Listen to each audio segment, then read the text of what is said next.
Zorë se ka ndonjë vend në botë ku një radio të ketë ndikuar në jetën e banorëve sa zëri i Amerikës në Shqipërinë e diktaturës. Mit, legjend, kult. Zëri i Amerikës për shqiptarët ka qenë shumë më tepër se një radio. Ka qenë një lloj periskopi për të parë botën nga fundi i errët i oqeanit të izolimit dhe mjerimit. Ka qenë mjet për t'u informuar. Shtys për të medituar, shpresë për të jetuar.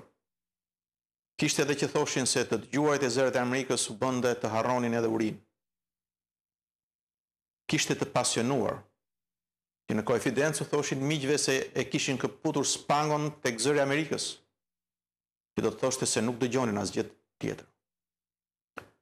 Përfundoje në burg, edhe po të thoshte se e kishte dëgjuar zërin e Amerikës në ëndër. Edhe emrin po t'ja përmendje zërit e Amerikës gjeje Belan.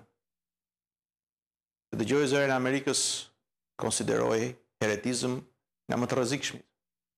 Po thuaj një lloj sikur të arratisesh në Amerikë. Egërsia me cilën diktatura ndëshkonte ata që dëgjonin zërin e Amerikës, një episode nga më groteske dhe qesharaket deri tek më banditeske dhe më makabret. Ka pasur që mburreshin se e kishin dëgjuar zërin e Amerikës 20 e më tepër vite rresht pa asnjë ditë mungese. Të dëgjuarit e zërit të Amerikës prej shqiptarëve një disa kulme. Prej të cilëve më i paharruar është padyshim intervista e Ismail Kadares pas ekzilit në Francë. Por zëri i Amerikës as që mund të përfiturohet pa një tjetër mit, një tjetër legjend, brenda vetë zërit të Amerikës.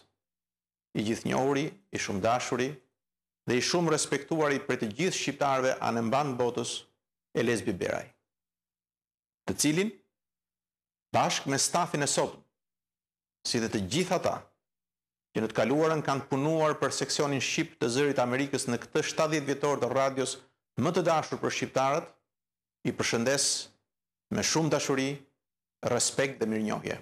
Gëzuar.